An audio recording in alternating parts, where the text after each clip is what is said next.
کیا آپ نے کبھی ایسے انسان کی کہانی سنی ہے جس کے پاس کچھ بھی نہیں تھا مگر خواب بہت بڑا تھا؟ یہ کہانی ہے احمد کی۔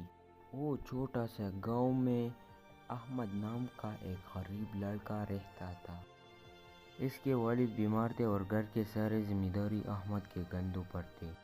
احمد دن میں اسکول جاتا اور شام کو ایک چھوٹی سی دکان میں کام کرتا تھا۔ زندگی آسان نہیں تھی مگر احمد ہمت والا تھا۔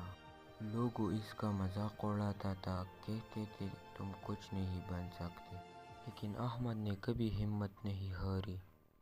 وہ راتوں کو جاگ کر پڑھتا اور اپنے خوابوں کو پورا کرنے کی کوشش کرتا۔ اس کے دل میں ایک ہی جذبے تھے، کامیابی۔ ایک دن احمد نے فیصلہ کیا کہ وہ اپنی زندگی بدل لے گا۔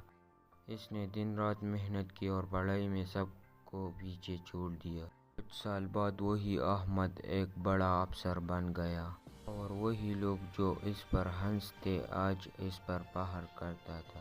یہ کہانی ہمیں سکھاتے ہیں کہ اگر آپ ہمت نہ ہاریں اور محنت کریں تو کامیابی ضرور آپ کے قدم چوم گی۔